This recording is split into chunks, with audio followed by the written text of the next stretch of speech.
très chers internautes. Awa na libanda ya cours awa. En tout cas, va suspendre les cours parce qu'il y a trop de monde awa, tout la différentes TV awa. Ça beaucoup remarqué. L'équipe tellement ébélée, va suspendre les cours quoi. Plein pour danger, donc on a plein, donc mystique. Batoualé belé, procès ça les batoualé tellement belé, donc tu as dit que tu vas contacter pour batouaser belé sombre.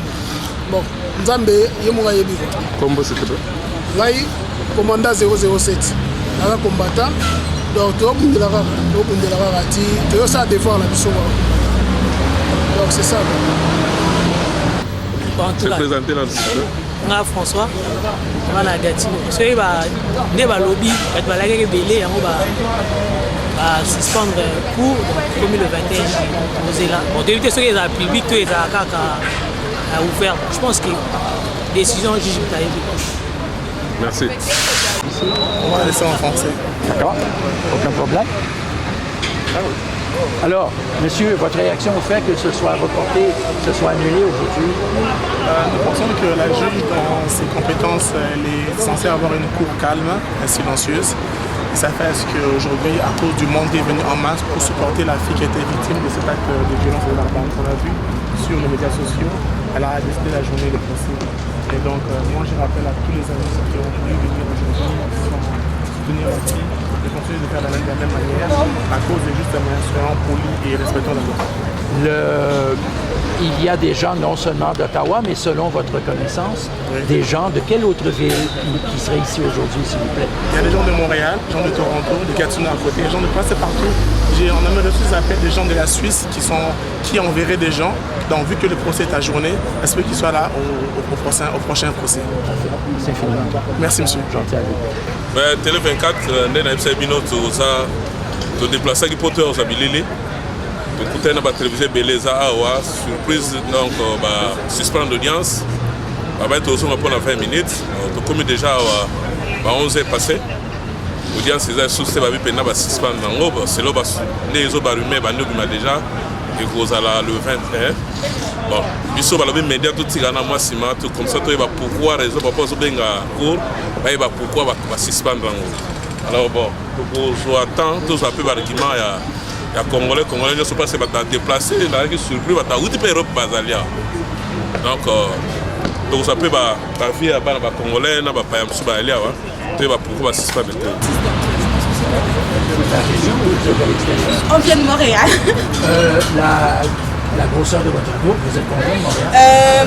Une trentaine de Montréal. On est venu checker avec son privé, mais on est une trentaine. Et en soutien à la victime? Bien sûr, c'est toujours avec la victime, c'est pour cela que vous voyez dans ce t-shirt. Quel est votre niveau de confort et de compétence en anglais? En anglais, je pourrais dire... Est-ce qu'on peut essayer? Yeah, sure. Madame, what is your reaction to the adjournment?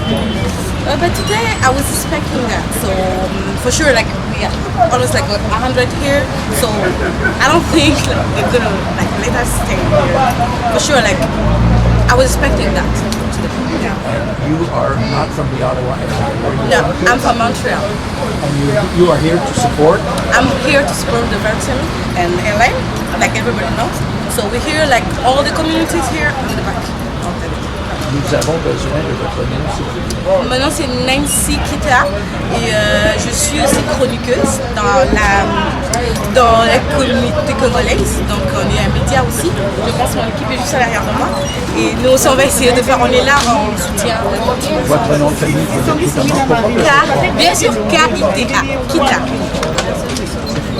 Merci. Merci à vous.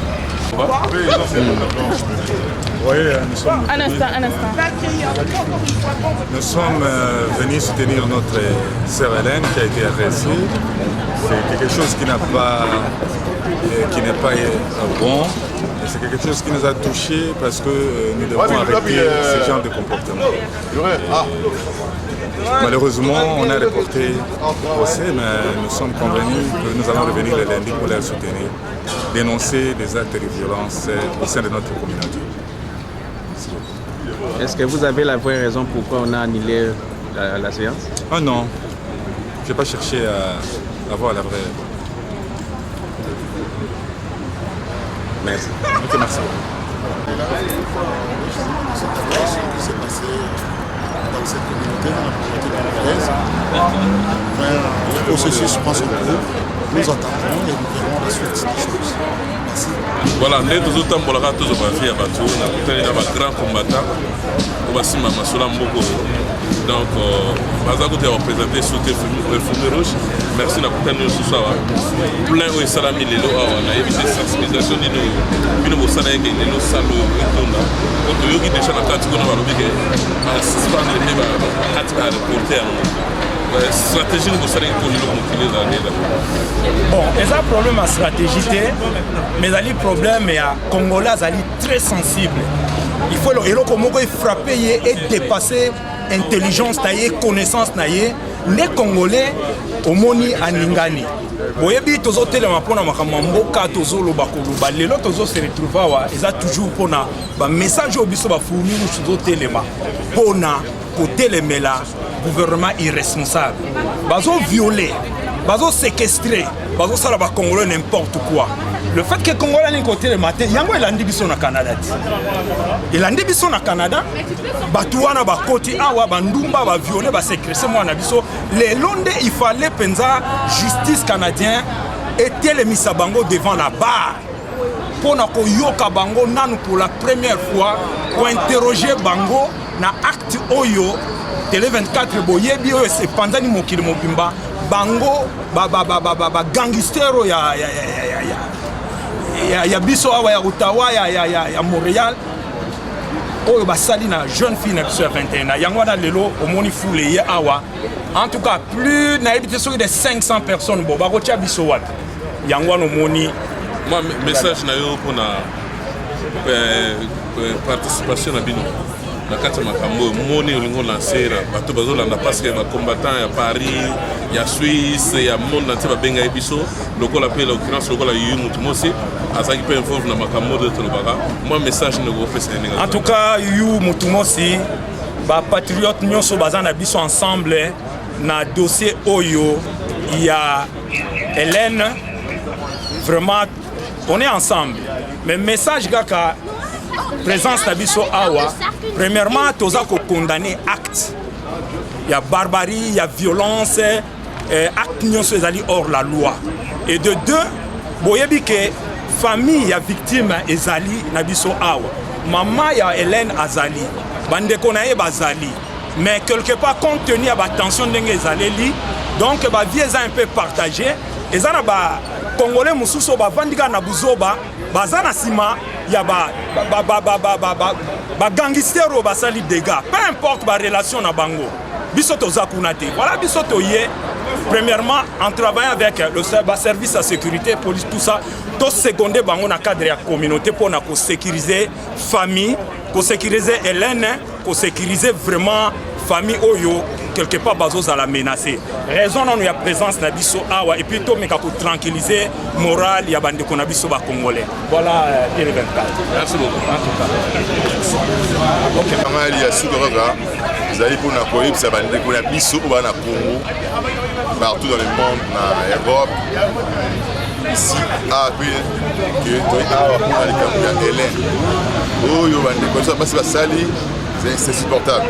Donc, on a sentence à Moulaï, après Yango, donc c'est au Canada, loin Bango, on va déporter les bissoyés à Zonga, après ça, comme ça, Sony aujourd'hui, à travers le monde, où vous allez par la justice, tout le monde a procès. Mais ces journées, on a journée Moussoussou. Mais il y a ici, et ça se passe. Comment on a dit qu'on a biso il y a moins si maman a 42 ans au molesté déconné en Leki il y a 21 ans pour na mutumango mon jeune garçon il y a 26 ans il y a maman ya bana pour que ça le monde ya moi il y a moins si alors pour yango tout ce qui est justice canadienne asa musana vraiment on a ngi amia bien b a trouvé les biso point de sortie et tous les accusés au barakuna basambisa bango na ndenge sengeli pe bapesa ba maman na ba sentence ya long terme et si les sociétés pe zali biso message na bandeko na bango ya basi oyo basala ba même condition ba même vie ya ndenge wana batika yango kuna baza ko sali kaka biso te congolais mais Afrique mobimba. Bagaf oya Kivu kuna nos femmes violées, c'est un abysse. Il y a un autre au Canada, il y a un autre après tout stopper le Cameroun. Alors, tout ça, on a dit que non, justice, mais ça, comme ça, tout c'est à long terme. On a le lot,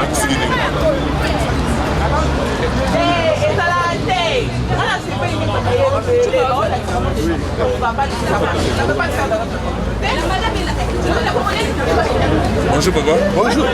Namoni awa pena journal musala. Batu batondi belé awa iposa incompris na kati message nino yenango pona makambo mo metelemi France, Paris, Hollande. Boga bato yé sur demande na bango tout sur place. Message comprenez, on est en direct, il y a pas de problème. C'est le direct, il y a pas de problème. Message nino yenango au ça. Mais je pense que le message Nangezali, c'était le début de commencement. L'unique façon qu'on peut s'entraider, l'unique façon qu'on peut développer notre pays, c'est de dénoncer le mal. Voilà que Tobandi Sikoy. Sikoy, le peuple congolais a dit que mal, ce n'est pas quelque chose à cacher.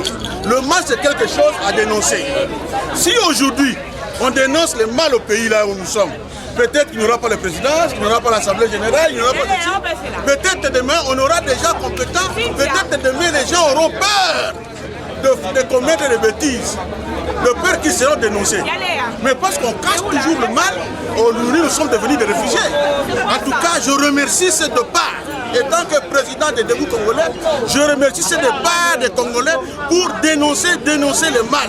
Si tu continues à dire qu'on dénonce le mal, mes frères, mes citoyens, pays où on négocié à 3 ans et combien États-Unis. Moi, message là-bas, parce que j'ai histoire là-bas, moi, message pour nous. Mais message pour nous, Bano Bazoko Lelo, naïbi que Bano Bazoko Lelo, Bazan a choc de la culture. Touti Namboka Moussou, Tokomi Namboka Moussou, tantôt il y a des mélanges. Mais quand même. Religieuse, église des Aliboni. Nazomona batutu bazalaki na kati ya makambo yo chaque dimanche dans une église. Est-ce que va passer va dosala musala bango? Vraiment tokotala makambo na kati ya communauté tokoluka moyen. Est-ce que les églises sont en train vraiment de faire ce qu'ils devaient faire leur devoir de morale? Toyebi na noté et ça rend difficile pour la sikoyo. Mais tous à la calme. Donc confondre les situations et salamité na valeur de la famille. Tout le monde a ma famille. Il peut être issu de bonnes familles, mais moi, la bimabé. Tout va être une famille ou non. Un problème individuel. Le loyo est allé Ilunga. Et mon compte, ce n'est pas la famille d'Ilunga, c'est Ilunga seul. Si elle va faire 100 ans plus tôt, c'est elle seule. On ne parle pas de sa famille. Alors, je pense que nous allons conseiller tout le monde. Tu peux être bon, mais avoir un enfant idiot, un enfant imbécile, c'est ton enfant qui n'a pas de choix. Donc, cette déshonneur-là, ce n'est pas seulement pour la famille du Nonga, c'est déshonneur pour toute la communauté et toute notre nation. Merci beaucoup. C'est le Télé 24. Ok, merci.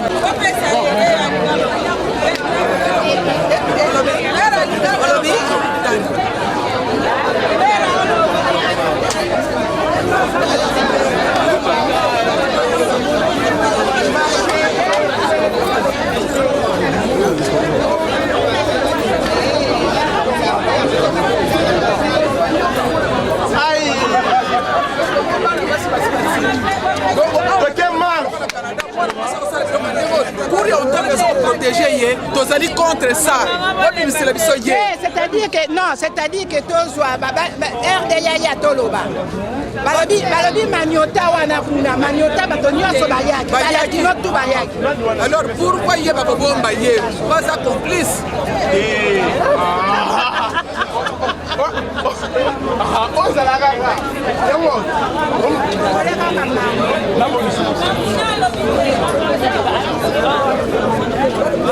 Papa, tout bon, matoke ma.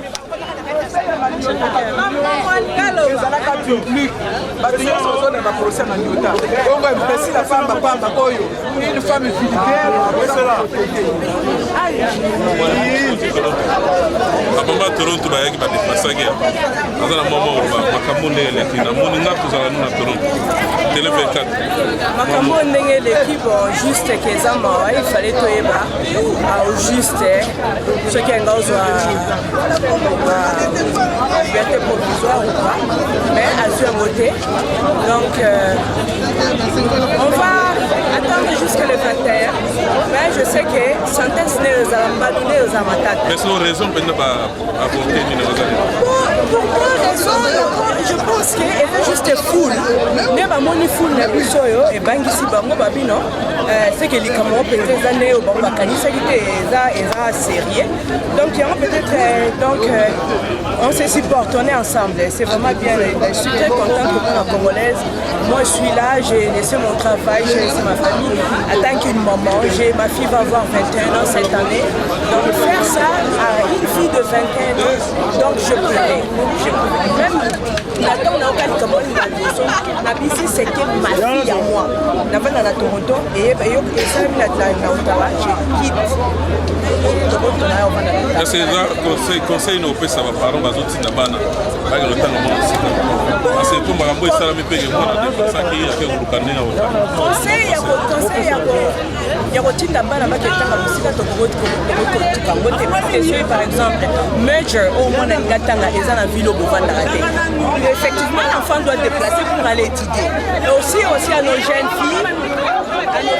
filles aussi il faut bazwa leçon na makambo eleki il faut bazwa leçon ke soki odéplace otiki baparent nao pour les études kende pour les études parce que okende opesa bino na maboko ya bato mosusu oyebi te oyo ekokomelo l'avenir quoi eza aussi leçon pour nos enfants aussi c'est ça que j'allais dire merci maman Otas toza na mama mpe awa bamitungisi badéplace ya ye mama opesa kombo opesa moyea eza awa na Ottawa susi esali biso balamusi biso 4 heures oya 9 heures tozoleka na ambiance mpona komona population biso toye komanifeste eloko esalami na pays na biso tosepeli te baboyi tosepeli na moto babibe ya mboka mibeko eza mboka ya mibeko topesi mibeko na bango ma eloko basali banéglige biso ifale bapesa sosala monene tolanda dossier tosima nzela tozonga kobenga na bato eza propre te mai eloko na koloba justice asala mosala tous epe isiba oyo bango basali yango bazali kofuta mais tofinga te totika justice asala mosala yo kozala na Ottawa balobi affaire arando bon eza affaire arando eza sentiment na bango na ndenge ya sosa wiki bango babinaki kra biso sosa kobina te isala bango bakozwa affaire arando kasi yango nefuti bango bayaki balobi affaire arando basali mosala na bango mais conséquence ezala ngai te na bino te eza bango mo baza kosubir motani na bango biso sikoyo toye sikoyo mpo bamonaki oyo bango basalaki ezalaki mabe yango naso tout le temps ata mwana wana asalaki bango mabe bakoki korevendike te na ndenge bango basali donc justice asala mosala bango affaire arando na ndenge asosa wiki disons merci maman merci tele 24 en tout cas toye awa na totali baakisation oyo basali ndeko na biso oyo tobenga chuchu elonga baakisation eleki grave nasalaki liste mpenza awa eza plus de soki 10 accusations ezali awa atie akidnapaki aviole akangaki mutu na baarme donc eza mpenza ebele tokozwa temps tokoyamba mpenza bacommunauté bapenza ya communauté na bamama mosusu tomekana kodeveloppe yango parce eza baintimidation ezali donc akangaki mpe azalaki na armes ndenge baaccusation tomoni yango baafishe yango donc ça n'a rien à contredire yo moto oyoka te ovandi na ndako osala bareportage na lokuta wana biso toza sur place oyo nazoloba eza bafai réel mokili oyo etondi mpo na yango donc oyo bazali ya bacontinue nga te histoire yango wana tozocontinue bilili batelevizio eza ebele silva bilili en tout cas tokoremercie bato mpe basoutenir biso mpe ya koto oyo sipi mwela merci kimpioka junior merci na basoutien na bino epuis mama na so Mireille donc ayambi biso bien na kati ya mboka oyo tosala mosala na papa silver awa tozocontinue baimage tozokende ntina kati toyeba lisusu puis raison oyo bakati pena réunion oyo ya lelo il fallait toyeba pendeza nini parce que 90% bato baali awa bazosoutenir baélève mama oyo nde bazobenga ye mama mpona respect chouchou donc oyo baza je pense 10% mais baza komimonisa te oyo tosali mwa constat awa bato mosusu baza cese mais nakotambwisa micro na biso mpo tocontinue toujours interview. Bonjour, namoni na kati ya cérémonie ezalaki awa ozalaki lokwa lead moko napesi plus importance nayeba quand même oza nani po tocontinue interview grâce cérémonie baekatala sokopesa kombo se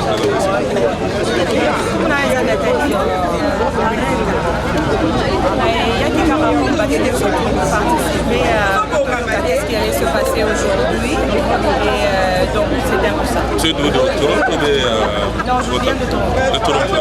Donc vous avez la classe communauté à Toronto. Je fais partie de la communauté de Toronto. Voilà. Dans votre communauté, vous avez un gros problème et sur la communauté. Moi, expliquez-nous ça maintenant. Parce qu'il y a eu la télévision, Internet, l'interprétation des amis. Nous avons eu la boîte. Et ça, c'est bien moi éclaircissement du journal. En fait, ce qui s'est passé aujourd'hui, c'est qu'ils ont ajourné la rencontre pour le 21 juillet.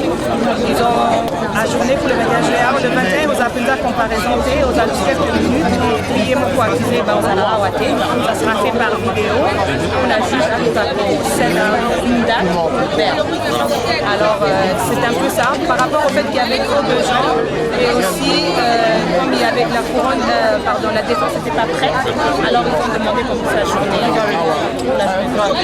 Naturellement, mais ça conseille parce que la salle qui vidéo moro makambo eso boma biso babi batalingaka ba congolais te congolais alobi alinga congolais te alinga communauté te tala lelo no se voyez la moni mbapa ya tam sozaka 2% papa le reste c'est ba congolais moi message na bato balinga ko adhérer te na ba association na ba communauté ça ba filo basali moi conseil. En tout cas moi premièrement je suis très fière d'être congolaise, ça c'est mon opinion, et puis je suis fière de ma communauté congolaise de partout. On a vu aujourd'hui des gens qui venaient de Montréal, des gens de Toronto qui sont venus avec des enfants pour venir dire non à ce genre de violence. Alors pour ceux où ils ont raté communauté, un jour aux Arcanes a besoin, donc il faut qu'on ait un peu à l'aile ouverte. Nous surtout quand nous ne pas dans Bamo, on a pouvoir posséder, sinon tu peux évoluer. Et l'autre monde il pense que bon ça, donc continuer à la jusqu'à la fin. Ok, merci Namoni.